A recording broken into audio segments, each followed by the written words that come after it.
وبناية توفيقه يرتجع الظالمون.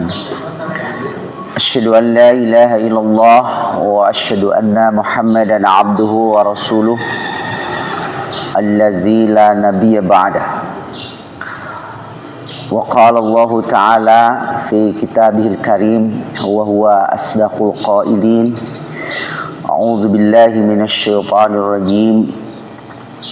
وقضينا إلى بني إسرائيل في الكتاب لتفسدن في الأرض مرتين ولتعلن علوا كبيرا.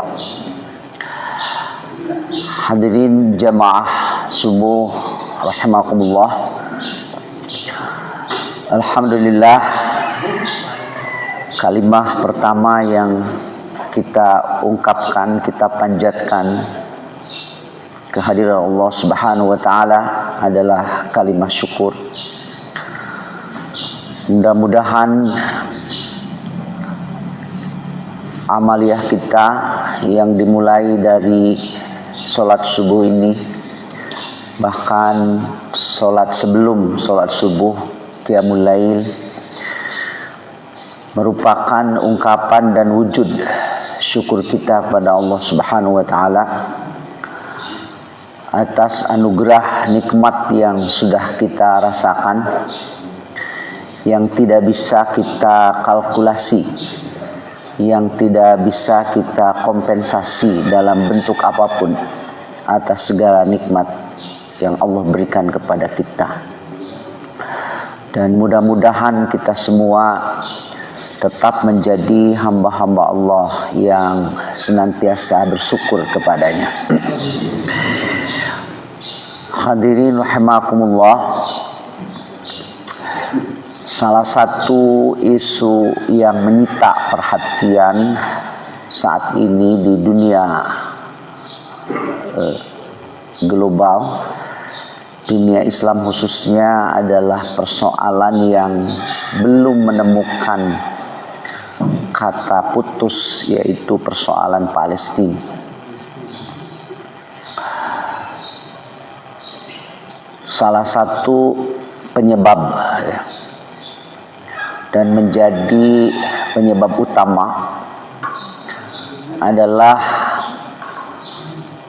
tindakan dan perbuatan yang dilakukan oleh kaum Yahudi,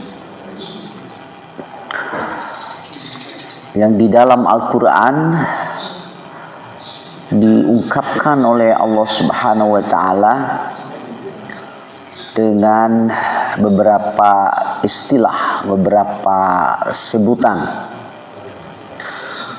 Ya, seringkali mereka dijuluki sebagai Yahudi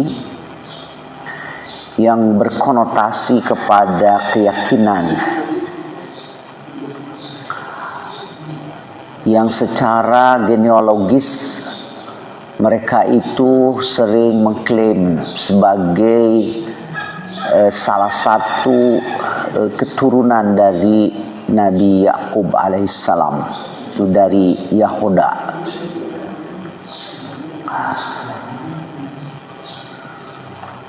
Dan Nabi Yakub itu dijuluki oleh Allah Subhanahu wa taala dengan julukan yang sangat mulia, yaitu Israel. Jadi Israel itu adalah julukan penghormatan yang khusus diberikan oleh Allah kepada Nabi Yakub. Artinya kekasih Allah. Jadi Isra itu kekasih, Il itu artinya Tuhan, ya. Israel. Hanya orang-orang Yahudi, mereka dengan bahasanya lebih suka menyebutnya El, jadi Israel. Jadi Il atau El itu artinya Tuhan. Maka mereka menganggap dirinya sebagai bangsa yang kekasih Tuhan. Jadi mereka menganggap sebagai ras dan etnik utama, dan menganggap yang lain itu sebagai etnik atau bangsa kelas 2. Kalau kita cermati, keyakinan itu bukan saja mewujud ya dalam tindakan negara Israel ya yang sangat brutal sampai sekarang. Sejak tahun 48 berarti sudah kurang lebih 75 tahun. Di situ ada gerakan ultra nasionalisnya orang-orang Yahudi itu ya, yaitu yang mereka sekte dari Kahane begitu.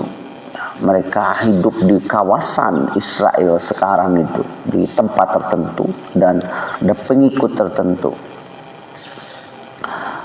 Mereka menganggap bahwa membunuh di luar bangsa Yahudi itu sebagai suatu ibadah dan begitu. Ya. Jadi bisa kita pahami ya, kalau kehadiran mereka itu kan tidak mau, hampir tidak ada bangsa yang mau dekat dengannya begitu. Dan dulu juga sebelum mereka menjajah wilayah Palestina itu konon mereka mau di sekitar Argentina. Tapi tampaknya Amerika juga tidak mau kalau bertetangga. Maunya bertetangga jauh, tetangga dekat tidak mau. Jadi sebetulnya yang mendapat julukan Israel itu hanyalah Nabi Yakub. Tapi kemudian mereka mengklaim bahwa semua keturunan Nabi Yakub itu adalah Israel. Mereka padahal putra Nabi Yakub yang 11 itu kan hanya Nabi Yusuf dan Bunyamin ya, yang katakanlah menjadi anak-anak yang baik. Yang lainnya kan mereka yang merencanakan pembunuhan terhadap Nabi Yusuf alaihissalam ya. Yang lainnya kan tidak begitu ya. Justru itulah mereka yang tidak soleh itu yang mengklaim sebagai Bani Israel ya, mereka itu ya, banyak kan nama-namanya, ada Yahuda, ada Jad ya, kan ada Jad. Makanya di bangsa mereka itu nama khasnya Jad, itu ada Jad. Kalau di kita mah kayak Asep gitu ya, ini gitu. Ujang kalau di Sunda, di Jawa itu Joko, ada di situ ya. Itu Jad di situ. Ya. Jadi hanya Nabi Yakub yang mendapat julukan itu, tapi mereka mengklaim. Makanya di dalam Al-Quran sejarah atau kisah Bani Israel itu menyita banyak ayat dalam Al-Quran. Karena Allah Subhanahu wa taala ingin memberikan satu pelajaran ya kepada kita semua. Dan ternyata yang disampaikan oleh Allah Subhanahu wa taala itu kita saksikan sampai sekarang setelah ribuan tahun yang lalu, bahkan sebelum Masehi. Sehingga di dalam Al-Quran itu dari mulai surat Al-Baqarah itu sudah dikemukakan kisah mereka, bagaimana mereka itu menjadi bangsa yang mempermainkan ya Tuhan ya. Mereka membuat janji dengan Tuhannya ya, dengan Allah Subhanahu wa taala tidak disepakati. Apalagi kalau mereka berjanji dengan manusia. Kita sering membaca kata-kata walaqad mitsaq ya, sungguh sudah membuat mitsak orang-orang Israel itu. dengan Allah Subhanahu wa taala. Umpamanya terkait dengan janji mereka untuk beribadah pada hari Sabat. Hari Sabat. Di dalam kenyataannya tidak. Sehingga Allah Subhanahu wa taala mengutuk mereka, kunu qiradatan khasiin. Jadilah kamu kera-kera yang dilaknat. Bukan Allah mengutuk kera, karena kera itu makhluk Allah. Tapi yang dikutuk itu adalah perbuatannya.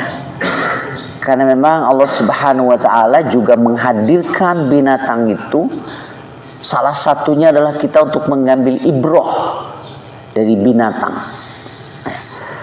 Makanya di dalam Al-Quran, apabila manusia tidak bisa mengambil ibrah dari binatang, ya, maka kata Allah, dia itu ulaika kal an'am, seperti perbuatan binatang, balhum adal, bahkan lebih sesat.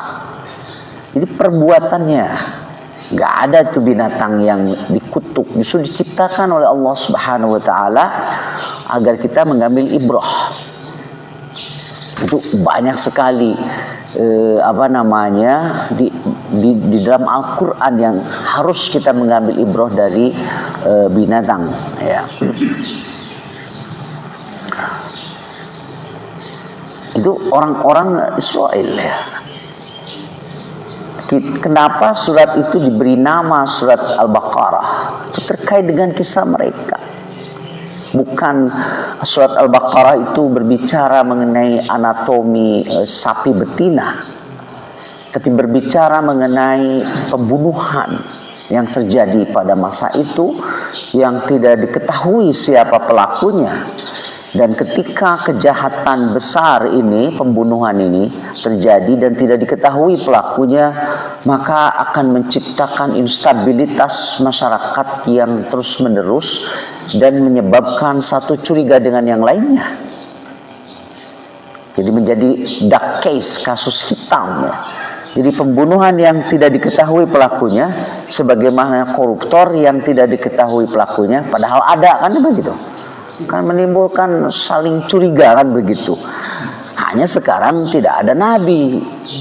Nah, jadi untuk menuntaskan kejahatan di kita ini, termasuk korupsi, itu harus diutus nabi lagi, gitu ya. Karena ketika ditetapkan KPK, malah ketua KPK-nya yang mau disidik, begitu ya. Sekarang itu jadi lucu-lucuannya sudah pada tingkat yang tidak bisa dinalar dengan akal yang sehat, gitu ya. Di kita itu harusnya hakim itu menjadi wasit, malah sekarang hakimnya dia menjadi pemain, gitu, di situ, ya. Hakim itu harus bijak, ya. Makanya kenapa di Inggris itu hakim itu pakai wig, ya. Jadi huisan gitu. Karena untuk menunjukkan hakim itu bijak. Biasanya kalau sudah beruban itu bijak, biasanya, ya. Nah, jadi kalau yang masih belum beruban, seperti Pak Joni, itu belum bijak. Nah, kalau saya beruban berarti sudah bijak, gitu ya. Di Inggris itu pakai wig begitu. Makanya hakim itu sangat sensitif. Sehingga satu hal yang harus dia mundur apabila ada konflik of interest, termasuk di situ hubungan keluarga.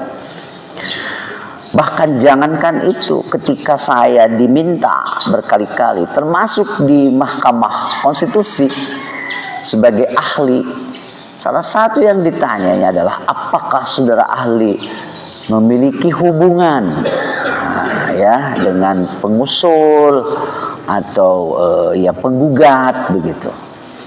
Kalau saya punya hubungan, maka saya harus mundur, begitu. Apalagi hakimnya, gitu ya.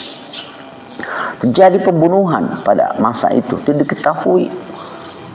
Bingung mereka, orang-orang Israel itu. Nah, untung ada Nabi Musa, mereka itu. Maka berdoa, minta kepada Nabi Musa, ud'u rabbakum, coba berdoalah kepada Tuhanmu. Temukanlah siapa membunuhnya. Kami ini sudah menjadi saling curiga satu dengan yang lain. Semua saling menuduh dialah pembunuhnya. Kami bingung. Maka Nabi Musa berdoa kepada Allah Subhanahu wa taala. Dan Allah memerintahkan kepada orang-orang Israel lewat Nabi Musa agar disembelih sapi betina, ini gitu ya. Nah, orang Israel itu bukan kritis, tapi mereka kathratus su'al. Berbeda dengan orang yang kritis itu, memang dia mempertanyakan sesuatu yang layak dan harus untuk dipertanyakan. Bahasa lainnya dikritik begitu. Tapi orang-orang Israel itu kathratus su'al. Mereka memperbanyak tanya saja, padahal sudah jelas gitu ya. Sembelih sapi betina, mereka mengatakan, sapi betina yang bagaimana? Begitu yang warnanya. Coba berdoa lagi. Nabi Musa minta petunjuk. Oh, sapi yang sofra gitu, yang kuning langsat. Kuning langsat. Jadi mulai susah ini kan. Yang tidak ada cacat, yang nggak ada titik gitu. Jadi kuning semuanya. Susah di situ. Setelah itu bertanya lagi, ini masih samar bagi kami. Usianya apakah sapi muda, sapi tua, atau bagaimana begitu ya. Berdoa lagi, kata Nabi Musa, kata Allah, kamu sembelih yang tidak terlalu tua, yang tidak terlalu muda, gitu. Susah, ini susah. Kami masih belum jelas juga. Sapi yang bagaimana? Apakah sapi yang biasa dipakai bekerja atau tidak? Sampaikan lagi, sapi yang tidak dipekerjakan. Semakin susah. Akhirnya sudah tidak ada lagi pertanyaan dari mereka. Ya. Mereka mencari, hampir-hampir mereka itu putus asa untuk mencari jenis sapi seperti itu gitu. Makanya ada yang menganalisis mereka banyak tanya seperti itu karena mereka berharap nanti akhirnya kewajiban ini tidak dibebankan kepada mereka gitu. Itu tujuan mereka itu ya. Akhirnya disembelih oleh mereka. Dan setelah disembelih diperintahkan oleh Nabi Musa, ambillah salah satu bagian dari tubuh sapi itu dan kau pukulkan kepada si mayit korban pembunuhan itu, dan nanti dia akan hidup dan menyampaikan siapa pembunuhnya. Nah, kalau sekarang itu otopsi, nah, gitu ya. Kalau sekarang itu kan otopsi, dia otopsi. Kalau itu kan bukan otopsi, nanti dia akan hidup. Jadi otopsi itu kan seolah-olah si mayit itu berkata lewat bagian tubuhnya. Nah, di otopsi itu bagian mana ya yang menjadi titik dia meninggal dunia itu, sampai ke waktunya dan lain sebagainya ya. Makanya kedokteran forensik di situ ya, forensik.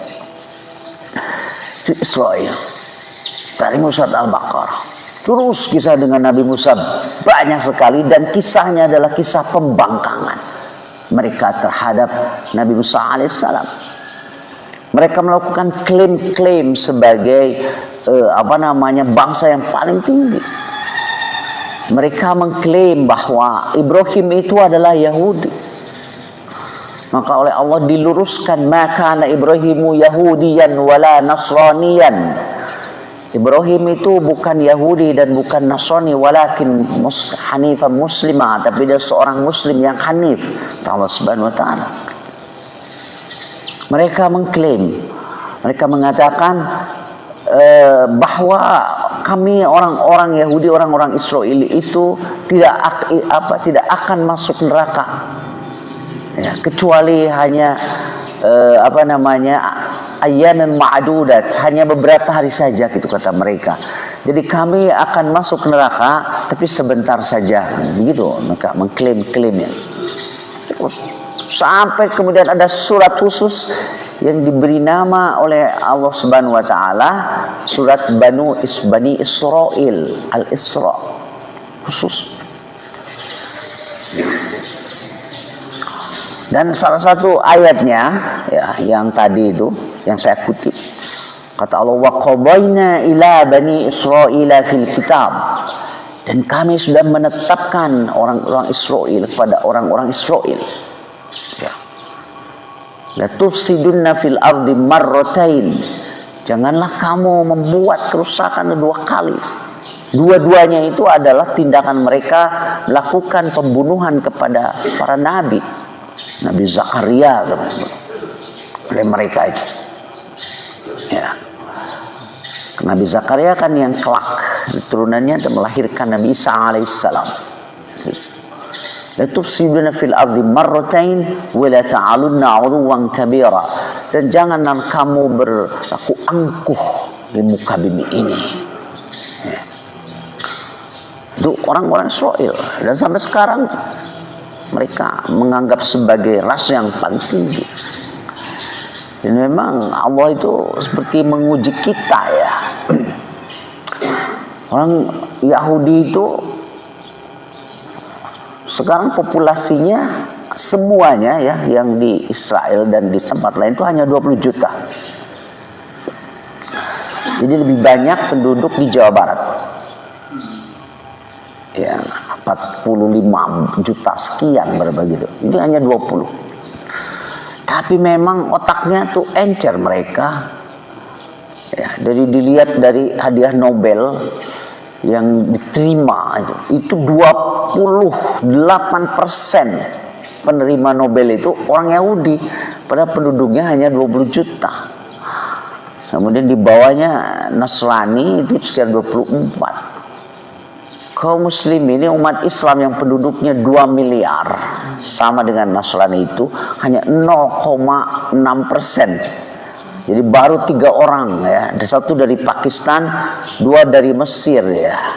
Saya lupa lagi namanya. Kalau dari Mesir, yang pertama dari Pakistan itu adalah Profesor Abdus Salam. Dari Mesir itu untuk bidang kimia dan kedokteran kalau tidak salah. Ini baru 3. Mungkin nanti dari Masjid Al-Hikmah kali, ya. Ya. Jadi kalau dilihat dari generasinya ini kan sudah generasi pensiunan, ya. Agak susah karena kata-kata Ibn Abbas, Allah tidak memberikan ilmu kecuali kepada orang muda. Nah, gitu, ya. Nah, ini agak susah untuk menerima usia kita ini. Oleh karenanya mengapa orang-orang tua itu rajin ke pengajian? Karena kalau sudah tua, metodenya metode repetisi, harus diulang. Jadi itulah sebabnya mengapa orang-orang tua itu rajin ngaji, karena harus diulang, gitu, harus diulang. Udah diulang 10 kali, masih juga ada di situ. Jadi pahalanya mencari ilmu bagi orang tua itu karena rajinnya saja, gitu. Diulang, kira-kira seperti itu. Itu 28% Yahudi itu menang hadiah Nobelnya, ya, luar biasa itu mereka, ya. Bahkan pembimbing saya ini waktu mengambil doktor di Australia itu Yahudi Amerika, yang namanya depannya Jad itu. Tapi baik sekali, saya itu baik dia, ya. Pernah saya udah stres belajar, jadi sakit, dipegang sakit. Oh, udah kamu istirahat dulu. Dia panggilkan tuh terapis, tiba-tiba kamu ke kantor saya. Udah dipanggilin yang tukang pijit itu, Yahudi ngomongin saya. Pas mau bagian akhir, supaya kamu tidak stres, katanya, menulis disertasinya di villa saya saja di pinggir pantai, katanya. Udah enggak saya pakai lagi, bagus. Saya tanya berapa lama situ, sampai sebetahnya aja kamu di situ. Pembimbing saya itu orang Yahudi, Jad namanya. Sekolah tempat saya sekolah itu juga pendirinya adalah tokoh Yahudi Australia, namanya John Monash. Tokoh Yahudi, karena banyak sekali Yahudi di situ. Tapi saya alhamdulillah pulang tetap sebagai orang Indonesia, gitu, ya. Itu orang Yahudi. Nah, sekarang terkait dengan apa yang terjadi di Palestina, karena ini sejarahnya panjang sekali, ribuan yang lalu, gitu. Jadi harus kita mulai sejak dalam rangka nih memahami ya kenapa terjadi sekarang seperti di Palestina itu, harus kita mulai dari tahun 48. Kalau klaim-klaim di kitab suci itu kan penuh dengan klaim yang manipulatif. Dan saya sebagai seorang muslim sepenuhnya meyakini bahwa yang diinformasikan oleh Al-Quran itulah sejarah yang benar tentang itu. Jadi klaim bahwa itu sebagai the promising land, tanah yang dijanjikan, tidak ada itu semua kitab suci itu, apalagi di dalam Al-Quran. Bahkan ada yang mencermati, baru katanya di dalam Bible itu disebut tuh tanah yang dijanjikan itu yang Palestina sekarang itu adalah untuk Injil yang diterbitkan pada awal tahun 1900-an. Sebelumnya itu tidak ada. Jadi kita mulainya ya untuk memahami itu gini, bapak-bapak, ibu-ibu. Itu pada perang dunia pertama ya, ini bahkan sebelum perang dunia pertama itu bangsa Yahudi itu kan mereka berdiaspora, stateless, tidak punya negara mereka itu, dan tidak ada yang namanya State of Israel. Negara Israel itu tidak ada yang namanya negara itu, yang adalah Palestina. Ada Baitul Maqdis di situ atau Yerusalem, di mana di situ ada Masjidil Aqsa itu, dan di situ ada tempat kelahiran Nabi Isa alaihissalam. Itu Masjidil Aqsa yang Al-Quran menyebut ya, bagi ayat pertama dari surat Al-Isra, Subhanalladzi asra bi'abdihi lailan minal masjidil harami ilal masjidil aqsa. Jadi gak ada itu negara Israel. Itu diperintah ketika itu dikelola di bawah kekhalifahan Turki Utsmani, Baitul Maqdis itu. Dan pada era kekhalifahan Umar bin Khattab itu ditalukan diambil oleh Khalifah Umar Baitul Maqdis itu. Jadi Yahudi gak ada di situ, negara Israel tidak ada ketika itu. Nah, ada tokoh ya, ada dua tokoh Yahudi itu. Yang satu namanya Theodor Herzl, yang disebut sebagai bapaknya Israel. Dia seorang wartawan, Theodor Herzl itu. Dia ketika itu di Swiss dia. Dan dia yang pertama kali melakukan kongres Yahudi sedunia. Nah, itu untuk merumuskan bagaimana agar mereka punya negara. Sebelumnya dia itu sudah meminta kepada Sultan Abdul Hamid dari Turki Utsmani untuk membeli, jadi juallah kepada kami sebagian kecil tanah saja agar kami bisa punya negara begitu. Ya ditolaklah sama Sultan Abdul Hamid. Tentunya dengan alasan yang sama-sama kita ketahui ya, bagaimana perilaku dari Yahudi ini. Dan di situ ada Masjidil Aqsa yang dipelihara, dijaga oleh Turki Utsmani, Sultan Abdul Hamid itu ditolak. Tapi Theodor Herzl itu terus ya. Dan dia yang mengawali seperti Kongres Yahudi yang tadi, yang kemudian menjadi embrio gerakan Zionisme itu. Di situ ada Bukit Zion. Jadi gerakan untuk kembali ke tanah Palestina itu. Dan yang sekarang itu sebetulnya adalah tentang Zionis yang situ. Karena juga ada orang Yahudi, kalau tidak dikatakan banyak, yang gak setuju dengan Zionisme itu. Zionisme itu yang antara lain menganggap bahwa di luar Yahudi itu sebagai makhluk kelas 2. Gitu. Jadi bagi mereka ketika mengambil, merampas tanah dan sebagainya bukan pencurian.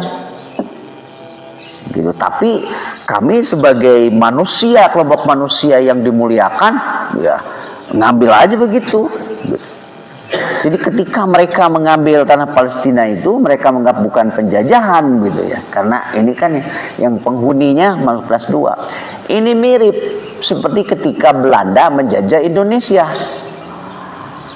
Nah itu kan masyarakat Eropa mulai abad ke-15 itu, mereka kemudian mengambil hegemoni dunia dan juga memaksakan nilai-nilainya untuk diterima, antara lain dirumuskan ya, lewat hukum internasional yang berbasis kepada European values, nilai-nilai Eropa. Salah satunya ya, jadi kalau dikatakan, mungkin bapak-bapak, ibu-ibu pernah mendengar ada yang namanya Perjanjian Westphalia, ya, Perjanjian Damai Westphalia. Itu bukan perjanjian damai seperti pengertian kita semua. Itu kayak pembagian wilayah dunia yang dikerat-kerat oleh penjajah Eropa. Jadi kata Inggris, Prancis, kamu di sini aja menjajahnya di situ, jangan ya ke sini gitu. Jerman, kamu di situ. Kata Belanda, udah Nusantara itu milik gue. Jadi kayak rapatnya para Jagger gitu. Perjanjian Westphalia itu, kalau kata mereka ini adalah embrio dari hukum internasional. Bukan, ya. Bukan itu manipulasi. Nah, salah satunya mereka menerapkan konsep res nullius. Res nullius. Res itu wilayah. Ya. Res itu wilayah. Dalam bahasa Latinnya, kalau dalam bahasa Inggrisnya kan jadi istirahat. Makanya di rest area gitu. Tapi rest di sini artinya wilayah. Nullius itu dari now, no, yang kosong. Kalau pengertian yang objektif, res nullius itu ada wilayah yang tidak ada penduduknya. Nah, salah satu perolehan wilayah yang diperbolehkan apabila tidak ada yang menghuni, kan begitu. Tapi masyarakat Eropa penjajah ketika itu disebut res nullius itu wilayah yang tidak dihuni oleh orang Eropa, gitu. Jadi ketika mereka datang ke Australia, di situ ada manusia namanya aborigin. Karena aborigin itu bukan European nation, bukan bangsa Eropa, maka ini wilayah kosong, ambil. Jadi kata kita itu mereka menjajah, kata mereka kosong kok. Jadi aborigin itu gak dianggap manusia gitu. Yang lebih gila lagi, datanglah ke sini. Di sini udah banyak kesultanan, kan? Mereka pertama kali mendarat di Banten pada abad ke-15. Oh, ini res nullius, nggak ada orang Eropanya, gitu di mereka itu. Apalagi mereka ketika datang awal itu tuh berdagang. Ini biasanya penjajah itu semua juga awalnya berdagang. Tapi ternyata enak juga ini berdagang di sini. Wah, lebih mantap lagi kalau kita kuasai juga, gitu. Motif pertama itu namanya imperialism, motif ekonomi. Setelah nikmat nih berdagang dan pure berdagang, mereka memberikan VOC. Makanya di dalam sejarah Belanda, kami gak pernah menjajah Indonesia, kami berdagang kok. Jadi kalaupun mereka bantu sengketa dagang aja, sirik katanya begitu, VOC. Tapi mereka lupa, setelah itu kemudian mereka melakukan penduduk perampasan tanah, itu menjadi kolonialisme. Nah, kalau kolonialisme motifnya politik. Ini di Indonesia itu dua motif ya, sekaligus motif ekonomi dan motif dagang. Ya situ. Nah, itu konsep kolonialisme itu mereka. Nah, jadi Zionisme itu yang berbahayanya sekarang itu menganggap orang Palestina itu layak dibunuh. Mereka itu Theodor Herzl ditolak. Ketika itu juga, dan ini salah satu kepandaian orang Yahudi itu, ada tokoh Yahudi lain namanya Rothschild. Dia itu ahli ngurus duit. Nah, udah itu. Ya kan tokoh perbankan itu. Rothschild itu. Namanya di kita juga kalau orang hebat ngurus duitnya tuh terkesannya pelit kan begitu. Ya kayak bendahara gitu, saking bagusnya ngurus duit, wah pelitnya gitu. Sehingga ada satu syarat kultural kalau jadi bendahara itu harus pelit kan gitu ya. Nah, gitu. Makanya bendahara yang bagus tuh seringkali dimusuhi kan begitu ya. Seringkali pun tanya bendahara di dia ya. Gitu. Bahkan yang tuduhan yang begitunya lamun aya nu koret di urang sok sebut wah mana mah juga Yahudi kan begitu ya. Nah itu karena sebetulnya dari pengelolaan yang baik di Rothschild ini. Si Rothschild ini juga sudah menyediakan dananya untuk itu. Kalau Sultan Abdul Hamid II mau menyediakan sebidang tanah untuk dibeli, tolak, gak bisa. Nah, sejarah kemudian menapaki jalurnya. Ya. Yang kita harus mengubah sejarah itu, dikembalikan yang benar. Kan terjadi kekhalifahan Turki Utsmani melorot, tuh kekuasaan melemah. Itulah hukum alam sunnatullah dari kekuasaan. Tidak ada kekuasaan yang langgeng. Tidak ada. Makanya kekuasaan yang benar itu adalah kekuasaan yang dibatasi. Kekuasaan yang benar. Kekuasaan yang tidak benar itu adalah kekuasaan yang tidak mau dibatasi. Yang tidak, udah pasti gak benar. Makanya hukum untuk membatasi kekuasaan itu, baik lingkupnya ataupun periodenya, dilembagakan namanya konstitusi. Jadi konstitusi itu dari Sabang sampai Merauke sampai Maroko karena gitu semuanya membatasi kekuasaan di mana-mana. Ajaran membatasi kekuasaan itu namanya konstitusionalisme. Jadi kalau kita ingin melaksanakan dulu, kenapa ketika Bung Karno jatuh rezim Orde Baru mengatakan kami akan melaksanakan Undang-Undang 45 secara murni dan konsekuen. Nah, pasti ini yang beruban sering mendengar tuh kata-kata itu dulu tahun 60. Secara murni dan konsekuen. Maksudnya gak seperti Bung Karno yang dia mau menerima penahbisan sebagai presiden seumur hidup. Itu kan tidak konstitusional.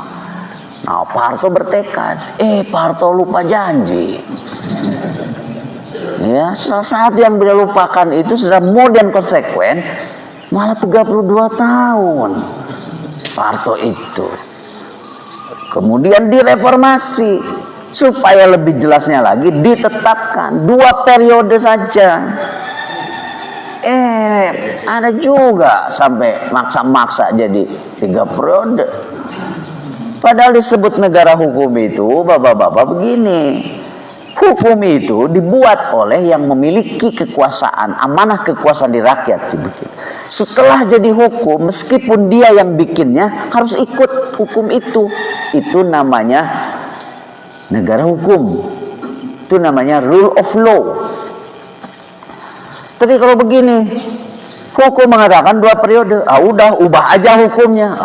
Mau balik-balik itu. Nepi ka belut buluan oge.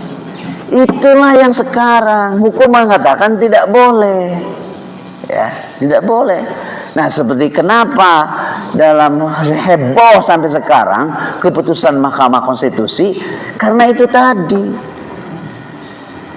Nah, sudah ditetapkan syarat calon presiden itu usianya minimal 40 tahun. Diajukan ke Mahkamah Konstitusi.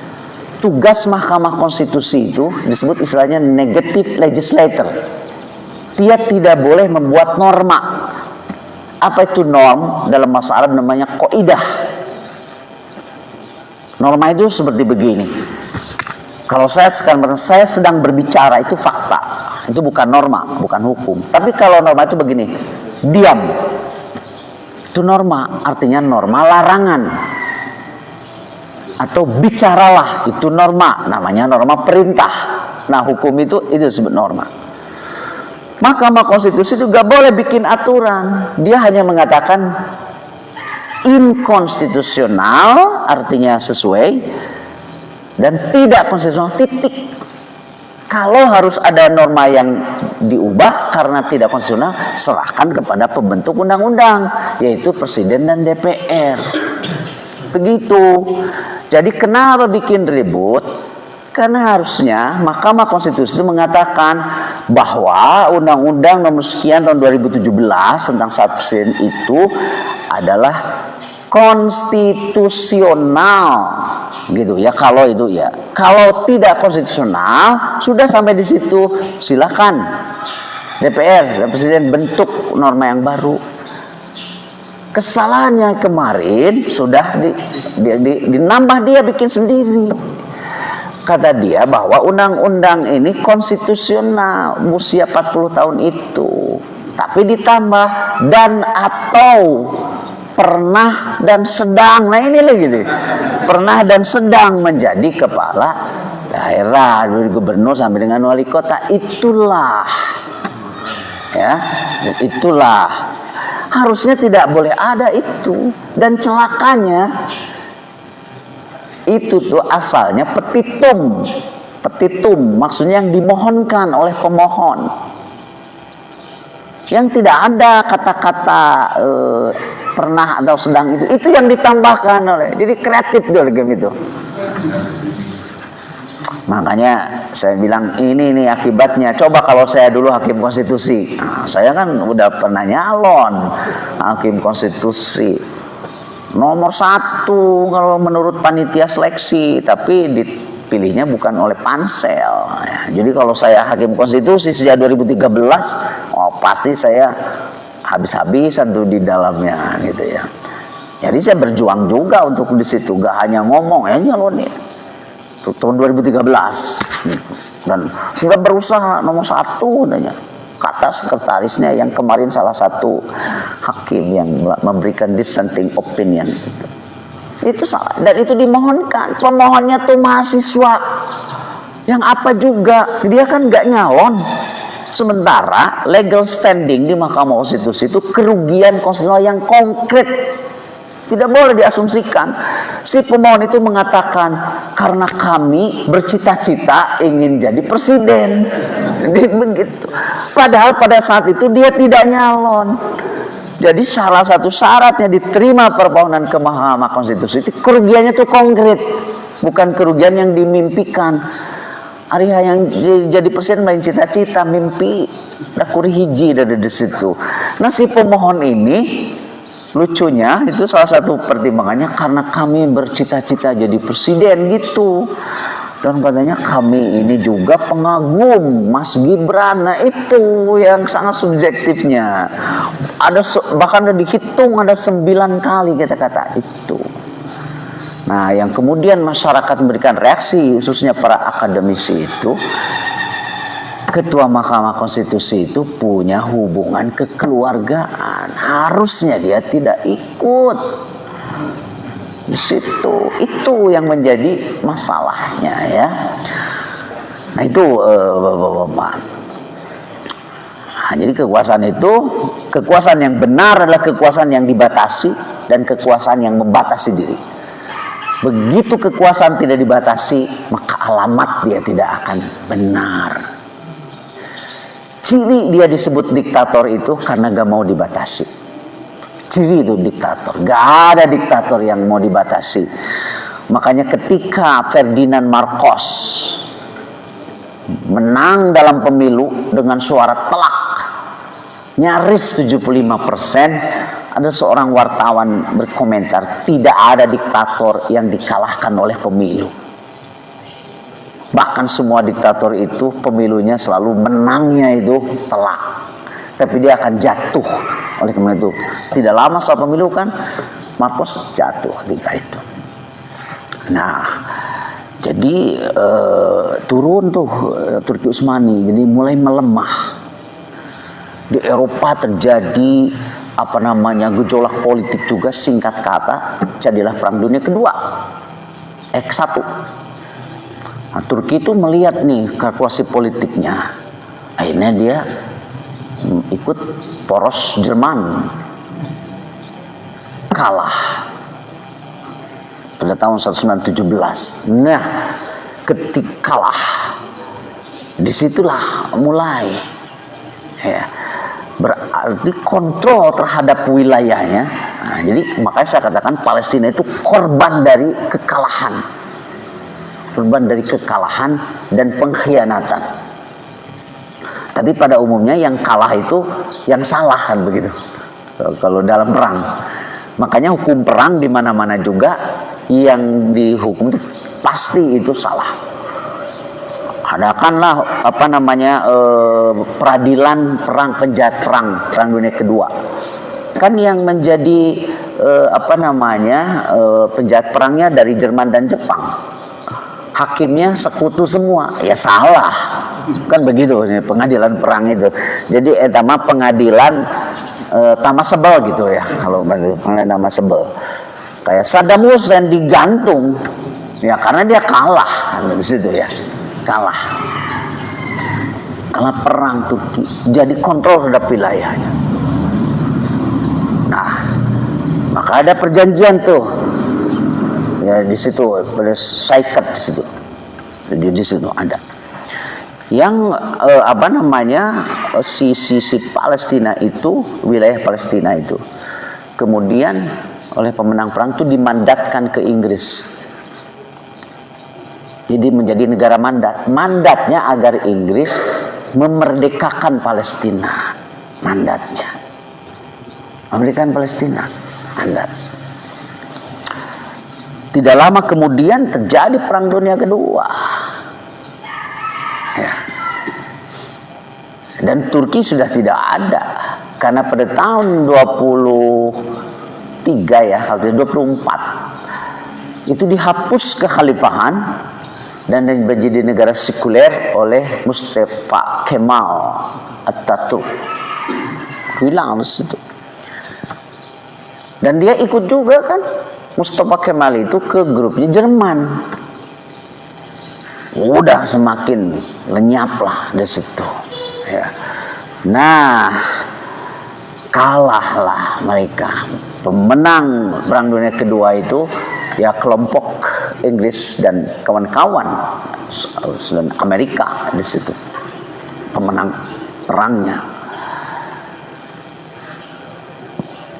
Nah, ketika itu Theodor Herzl semakin intensif. Yang tadi dia menginikan gerakan Zionism, kan meminta wilayah tanah.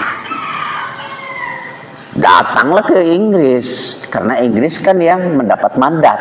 Padahal mandatnya untuk memerdekakan Palestina. Ke Inggris datang dia. Ya, bicara-bicara dan sebagainya, ya. Belum lagi ketika itu kan Hitler itu yang membunuh orang-orang Yahudi ya. Hitler itu yang mereka kemudian mendramatisasi ini, mengglorifikasi dengan Holocaust. Di Holocaust itu versi Yahudi itu lebih banyak doifnya di situ. Makanya ada beberapa orang Yahudi yang jujur yang mengatakan kalian itu dusta, katanya.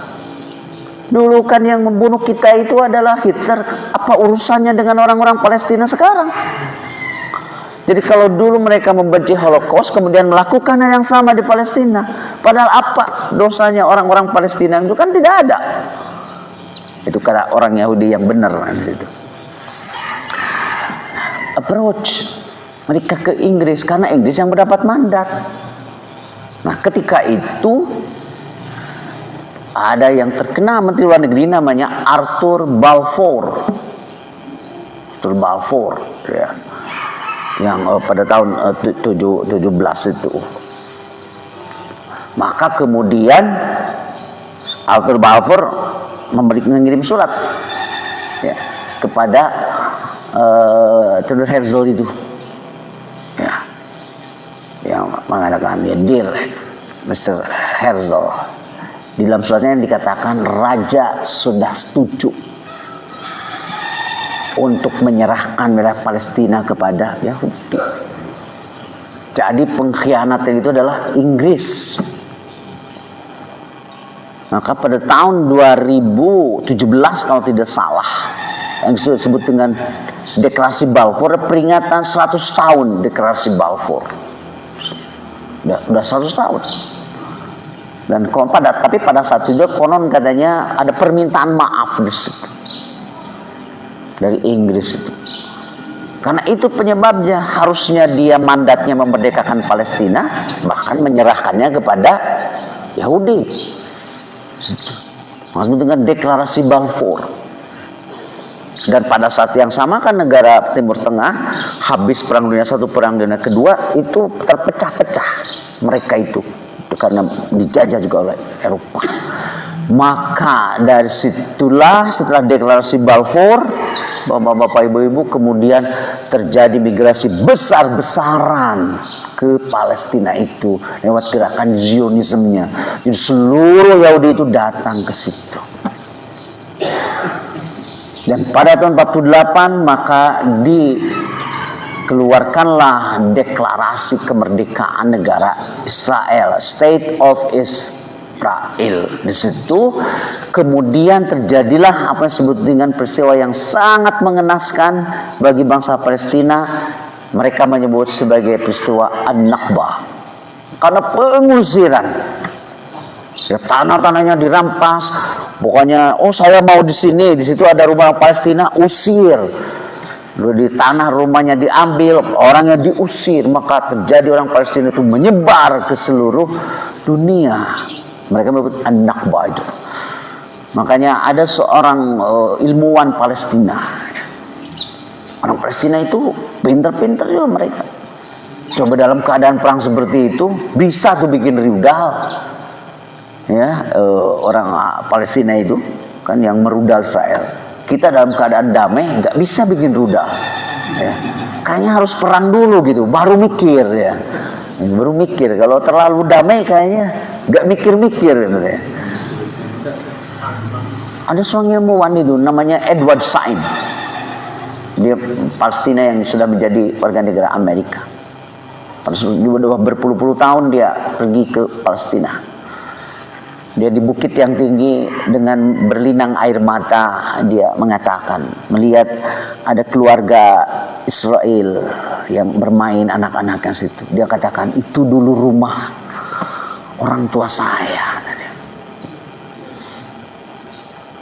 Dan itu adalah pengalaman yang mengenaskan karena peristiwa An-Nakbah itu. Ambil saja. Mereka diusir orangnya di situ. Beraksilah masyarakat Arab. Terjadilah perang. Nah, perangnya itu kan sebetulnya Israel itu satu Israel dan Amerika. Ya. Jadi sebetulnya perang melawan Israel itu hakikatnya perang melawan Amerika. Terjadilah perang yang terkenal itu, ada perang tahun 67. Kalah. Masyarakat Arab itu karena kan hakikatnya dengan Amerika. Kemudian terjadi perang berikutnya yang akhirnya dimenangkan ya oleh kelompok negara Arab, itu disebut dengan perang Yom Kippur tahun 73. Terkenal waktu itu oleh Anwar Sadat. Yang kembali Mesir kembali mendapatkan Bukit Sinai. Watin Waturisinin. Tur Sinai diambil kembali. Akibatnya Mesir hubungan diplomatik jatuh dengan Israel. Kemudian dataran tinggi Golan kembali ke Jordania. Jadi Mesir dapat Sinai, Jordan dapat tinggi Golan. Bangsa Palestina tetap bahkan wilayah semakin mengecil. Semakin mengecil karena kekalahan perang itu yang terjadi. Dari situlah terjadi terus penggusuran, occupied teritori. Dan ada satu peristiwa genocide yang cukup terkenal adalah pembantaian massacre di Sabra Shatila. Bayi anak-anak dihajar habis semua. Ketika itu dipimpin oleh Ariel Sharon, Sabra Satya tahun 82. Udah semakin berbagai perundingan gak melakukan hasil. Nah, yang melakukan perlawanan adalah organisasi PLO.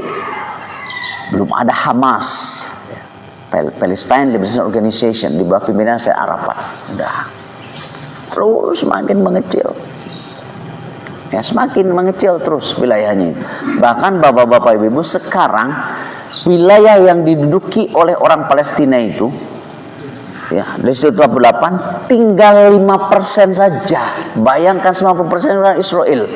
Yang 5% itu yang sekarang disebut dengan jalur Gaza. Gaza Strip, namanya juga strip. Jadi wilayah yang memanjang gitu saja. Ya, berbatasan dengan pantai. Kesininya Rafah dengan Mesir, ya, di sini wilayah Israel, ke sininya Israel. Oleh Mesir diblokade, Rafah itu ditutup karena berbagai pertimbangan politik dan sebagainya, ditutup. Ke sini ya Israel perbatasannya, ke situ laut. Makanya disebut sebagai the biggest open air prison in the world, sebagai penjara terbuka dan terbesar, penduduknya kurang lebih 2-3 juta.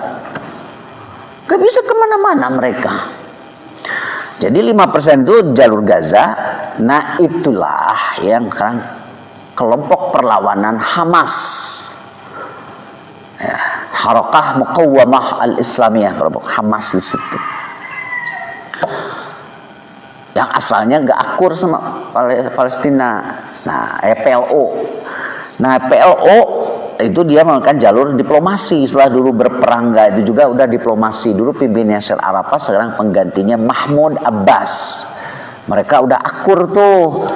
Ya, jadi pemilu tuh menang tuh Hamas. Akhirnya disepakati presidennya itu dari PLO atau Fatah tuh. PLO udah gak ada, sekarang ada Fatah, faksi Fatah. Mahmud Abbas perdana menterinya dari Hamas. Sekarang Ismail Haniyeh. Nah, yang satu lagi yang 5% itu di tepi barat West Bank. Itu bukannya Ramallah di situ. Itu cuma itu, tinggal 5%. Di situ. Jadi mau berdamai bagaimana? Israel terus kan mengusir-ngusir gitu. Tahun lalu bentrok di sekitar Al-Aqsa. Kenapa? Karena di situ ada perkampungan yang bersejarah, udah berusia ribuan tahun si kampung itu. Saya lupa lagi namanya, dan dihuni oleh orang-orang Palestina. Orang Israel mengusir dia. Diambil begitu saja, bentrok di situ. Di setiap bentrokan itu kan ada tindakan Israel terus gitu. Yang tujuannya yang mungkin untuk melakukan genosida, ethnic cleansing, dan sekarang yang akan bahaya kalau sampai terjadi ini kan mereka sedang melakukan penyerangan darat. Maka mereka memberikan ultimatum di penduduk Gaza Utara itu agar dia keluar kemana? Kan ke laut, ke Mesir ditutup. Mereka masuk ke Gaza Selatan. Kalau masuk ke Gaza Selatan, nanti kan dihabisi. Ya kalau sudah habis, maka tujuan Israel itu Palestina sudah tidak memenuhi syarat sebagai negara karena penduduknya nggak ada. Nah, tetap wilayahnya juga tidak ada, kan itu tujuan mereka. Makanya tinggal 5% wilayahnya itu, yaitu di Gaza yang dikuasai oleh kelompok Hamas dan Fatah di tepi barat. Itu yang terjadi. Nah, menurut saya ini sampai kapanpun gak akan selesai, karena di situ ada wasit ikut main. Namanya wasitnya itu Amerika. Wasitnya itu dulu sih pemegang mandat Inggris, harusnya memerdekakan dia ngasih. Setelah Perang Dunia Kedua, dunia punya wasit 5 tuh, punya hakim tuh 5 yang mereka adalah pemegang hak veto. Amerika, Inggris, Prancis, Rusia, Cina. Hak veto itu diberikan dalam rangka untuk menjaga perdamaian dan keamanan internasional gitu. Jadi harus objektif. Dan kenapa diberikan? Karena mereka negara kuat.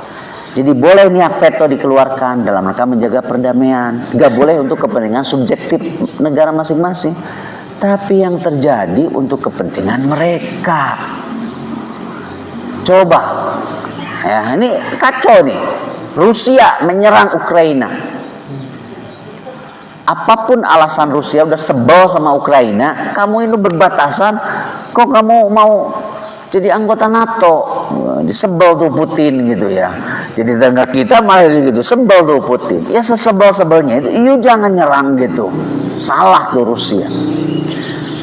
Salah Rusia. Lah Amerika, wah kayak pahlawan membela gitu. Keluar resolusi. Kata Rusia, emang gue pikirin veto sama Amerika.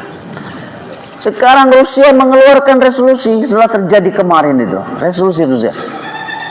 Israel harus keluar dari situ. Veto sama Amerika.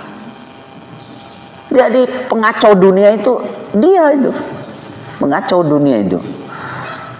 Ini hakim wasit terjadi. Hari kedua sudah datang Menteri Luar Negeri Amerika Antony Blinken. Berikutnya Menteri siapa ya pertahanannya gitu ya, yang Austin itu datang ke situ. Masa gila itu udah datang memberikan support ke Israel. Bahkan Antony Blinken mengatakan, I'm coming here not as foreign minister but as a Jewish. Saya datang ke sini bukan sebagai Menteri Luar Negeri tapi sebagai orang Yahudi katanya. Dan hari keempat atau hari kelima datangnya Joe Biden, presidennya, ya, Joe Biden. Dan waktu pelantikannya dia mengutip tuh hadis tuh Joe Biden yang diterjemahkan ke bahasa Inggris. Ya hadisnya man ra'a minkum munkaran falyughayyir bi yadihi. Siapa yang melihat kemungkaran serubah dengan kekuasaan. Lupa dia itu.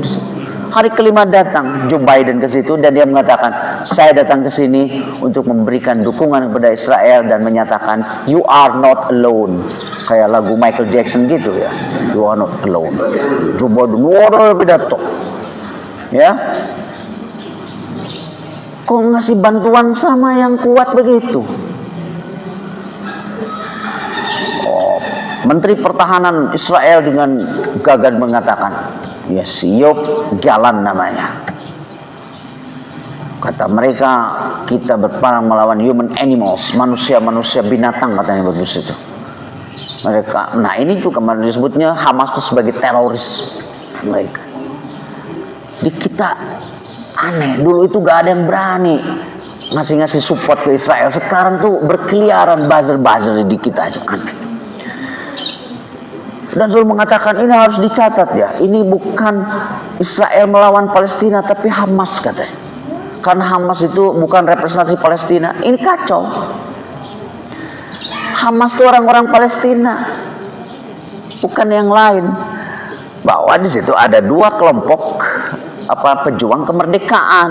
Satu tuh Fatah, yang dulu PLO Fatah. Yang dulu pimpinannya Syed Arafat. Syed Arafat juga berperang ke sini mengambil jalan diplomasi. Itu tadi diplomasi dengan Israel itu Tuhan saja dikhianati apalagi dengan manusia kan begitu. Ya. PLO. Dulu PLO, Bapak Ibu, oleh Amerika dikelompokkan organisasi teroris. Jadi kalau sekarang mereka menyebut Hamas itu teroris, yang sekarang PLO itu Fatah pimpinannya Mahmud Abbas yang oleh mereka nggak disebut teroris. Dulu PLO tahun 87 kata Amerika teroris lewat undang-undang namanya Helms-Burton Act sama The Amato Act. Dia melis organisasi teroris, salah satunya PLO. Karena PLO organisasi teroris padahal dia adalah pejuang kemerdekaan, sebagaimana dulu kita ada Hizbullah, Sabilillah, kan itu laskar-laskar. Cek orang Belanda mah koe ekstremis. Belum ada bahasa teroris dulu, tapi koe ekstremis, anjing-anjing republik kan begitu nyebutnya, karena dulu belum ada teroris. PLO itu teroris. Karena teroris maka Yasser Arafat gak boleh masuk ke Amerika. PBB kantornya ada di Amerika. Makanya tidak dikasih visa. Padahal Yasser Arafat sudah diundang oleh PBB sejak tahun 74. Terkenal pidatonya bawa pistol tuh Arafat. Di situ Arafat protes, kenapa? Oh, kata PBB, nanti Tuan Arafat, saya tanya nih ke Amerika, kenapa nggak luarin visa? Padahal siapa saja yang diundang PBB harus dikeluarkan visa. Kata Amerika, saudara harus tahu ya, ini PLO itu teroris, makanya Arafat gak boleh datang. Loh, kata PBB, kenapa begitu? Kan ini permanent observer. Oh, ini kebijakan luar negeri kami katanya, gak ada urusan. Kata PBB, kalau kita ada masalah, yuk ke arbitrase. Kita kan punya perjanjian, namanya Headquarters Agreement tahun 47. Ke arbitrase. Kata arbitrase, benar PBB, gak boleh Amerika. Amerika terikat janji, siapa saja yang diundang oleh PBB harus dikeluarkan visa. Sebagai konsekuensi, kamu sudah setuju markas PBB ada di New York. Emang gue pikirin, kata si presiden ya tahun 58, emang gue pikirin. Kemudian Sekjen PBB waktu itu, Javier Perez de Cuellar, minta pendapat ke Mahkamah Internasional. Hukum gimana nih, bener gak tindakan kita ke arbitrase? Kata mahkamah bener. Amerika tuh kata Mahkamah Internasional kita bener, you salah. Emang gue pikirin, tetap aja di situ gak bisa datang. Tapi waktu itu untung masih tersisa keberanian dari Sekjen PBB di Cuellar. Oke, Tuan Arafat, tenang, kita punya 3 kantor, satu di New York, satu Geneva, satu Vienna. Untuk sidang tahun ini kita pindah ke Geneva saja. Nah, jadi 1-0 tuh waktu itu loh Amerika. Jadi kalau sekarang memasukkan Hamas ke teroris, dulu juga PLO teroris. Teroris itu kan klaim-klaim dari Jagger saja. Ya, di situ. Nah, jadi sekarang di kita itu ada salah bahwa itu bukan perang di Palestina. No, Hamas itu mereka baru tahun berapa ya? Mungkin 2000-an apa begitu ya. Setelah mereka menilai bahwa perjuangan diplomasi itu nggak ada hasilnya. Ya sebagaimana di kita dulu ada pejuang diplomasi, diplomat kayak Bung Karno, Syahrir, Muhammad Rum, kan? Kemudian ada perjanjian Renville, ada perjanjian Linggajati dan seterusnya. Tapi ada Pak Dirman, sempat pes juga Pak Dirman sama Bung Karno, sehingga terjadi serangan umum 1 Maret 1949. Kata Bung Karno, udah deh, tinggal saja, apalagi Dinda itu sakit. Kata Pak Dirman, kami ini tentara Pak, kami akan berperang. Nah itu, makanya dulu yang berperang itu selalu mengatakan apalah tai kucing diplomasi kan begitu, yang militer perangnya perang. Dapat dipahami kedua-duanya juga dapat dipahami. Nah Hamas apa diplomasi sama Israel sama Amerika? Nggak ada gunanya perang kita. Dulu itu mereka cuma dengan batu, makanya terkenal gerakan Intifada. Gitu. Sekarang mereka batunya pakai rudal, begitu. Ini yang menarik. Ada keturunan Yahudi yang benar dia, namanya Arvin Noam Chomsky, Amerika. Katanya apa-apaan ini perang. Kalau perang itu harus jelas, mulainya urutan ada pengumumannya, kekuatannya, aturannya. Kan Israel, Palestina itu gak punya angkatan bersenjata. Kalau Hamas itu kan bukan angkatan bersenjata, itu kelompok perlawanan, gak seimbang. Belum lagi datang Amerika sebagai apa dan ke situ coba? Dia melanggar hukum internasional. Ya udah datang presidennya lagi, gak tanggung-tanggung. Kata Noam Chomsky, this is not a war, but murderer. Ini pembunuhan kalau begini. Namanya begitu. Karena bapak-bapak, makanya sekarang saya kemarin rapat di MUI untuk ini kemanusiaan. Kalau putus asa itu dibolehkan, kayaknya orang Palestina juga ada putus asa. Sebagaimana dulu juga kita setelah ratusan tahun dijajah, gak merdeka-merdeka. Itu kata putus asa itu udah hampir terlontar. Bung Karno itu kan juga sering galau dia. Ya, makanya ketika dia di penjara, di Bancai, di Sukamiskin, galau dia. Kata Bu Inggit, saya istrinya yang tahu bagaimana. Dan ketika dia dibuang GND itu kan untuk menikah mentalnya dia. Yang biasa dia bertemu dengan orang di situ, di Palestina, di negara modern tahun 2000-an masih ada tindakannya seperti itu. Gitu. Nah, maka kemarin bantuan kita kemanusiaan. Bantuan kemanusiaan. Tapi kan ini bukan penyelesaian. Ini sebagai tindakan sementara untuk menyelamatkan situ. Tapi penyebabnya apa? Ya harus memerdekakan Palestina. Untung pemerintah Indonesia firm. Kemarin Menteri Luar Negeri mengatakan dalam sidang darurat di Jeddah, merdekakan Palestina. Palestina itu udah merdeka. Kalau gak salah di Aljazair waktu itu deklarasinya. Dan udah 136 negara yang mengakui kemerdekaan termasuk Indonesia. Tinggal satu. Namanya Amrik itu. Jadi seolah-olah kalau gak diakui sama dia, gak bisa yang lain 136 negara sudah mengakui. Indonesia adalah satu yang paling awal di situ. Jadi omong kosong, Amerika ngomong apa-apa di situ. Nah, memang ada penyelesaian two-state solution. Dia dibikin dua negara, negara Palestina, negara ini hidup dengan damai. Asalnya Hamas menolak karena sama-sama kan keras. Israel kan ingin menghapus Palestina. Palestina udah hapusin aja Yahudi dari bumi kan begitu. Nah itu kan harus habis-habisan perang. Hanya misalkan dua negara.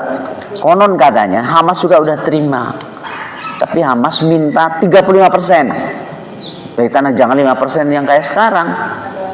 Karena Israel juga kan sudah berapa resolusi agar Israel itu keluar dari wilayah pendudukan. Ke wilayah.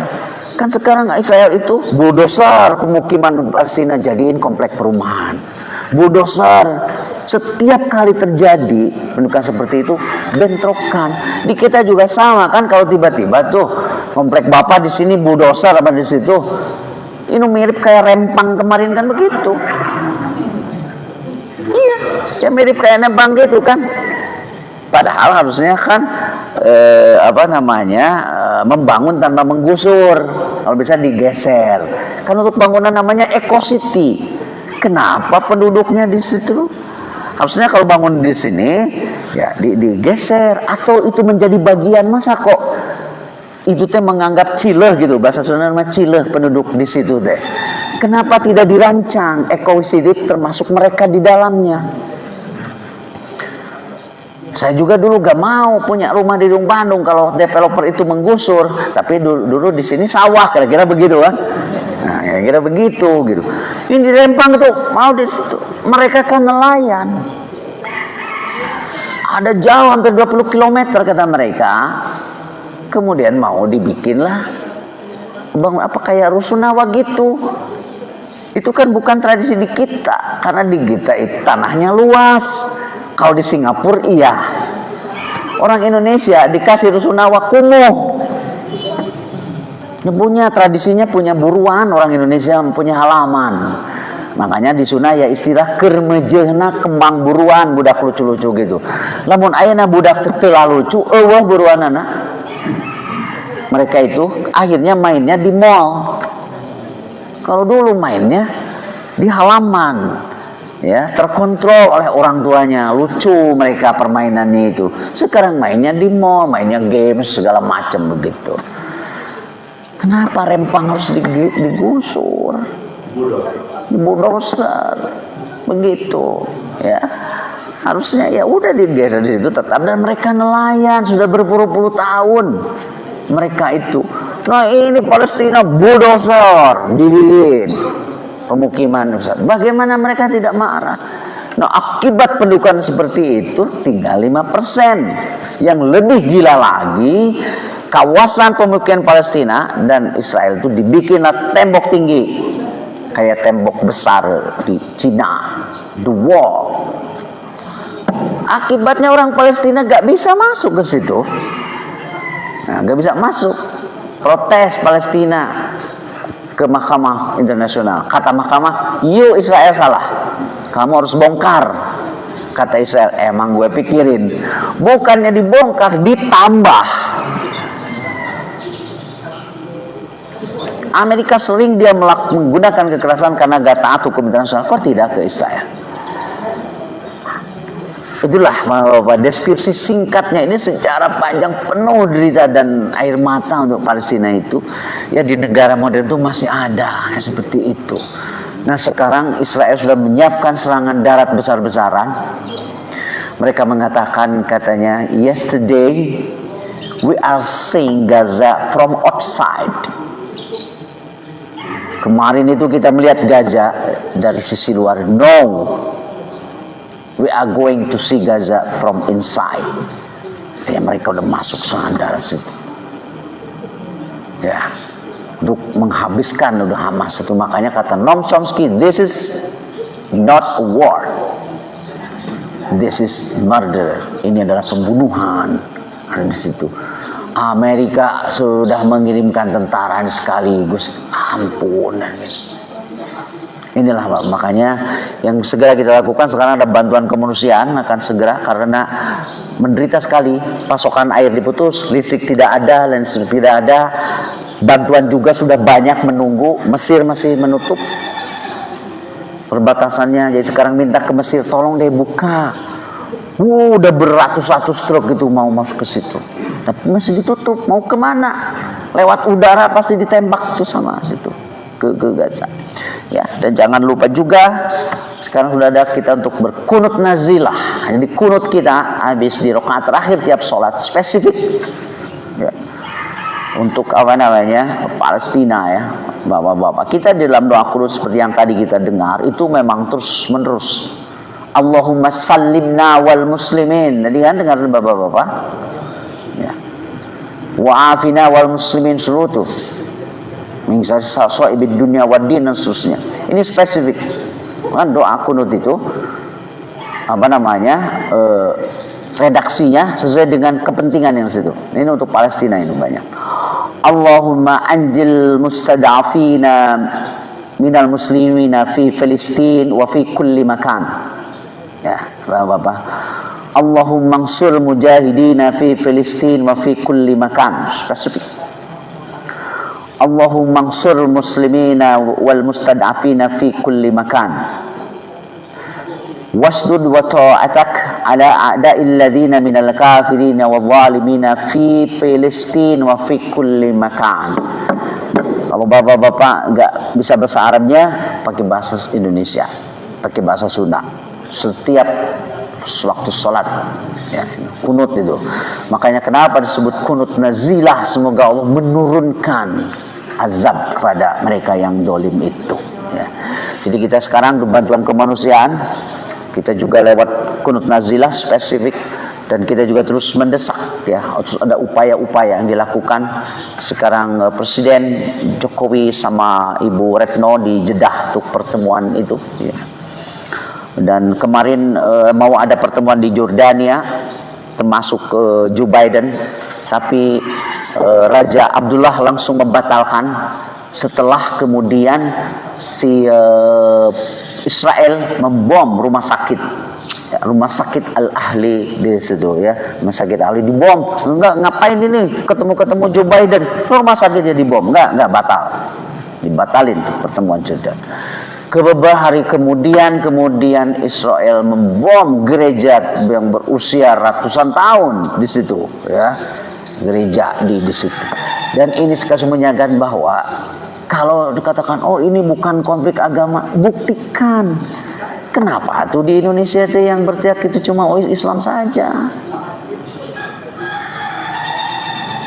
Katanya ini kemanusiaan, bukan agama. Kenapa tuh di Indonesia yang ini Islam saja yang situ? Saya jadi muncul tanda tanya.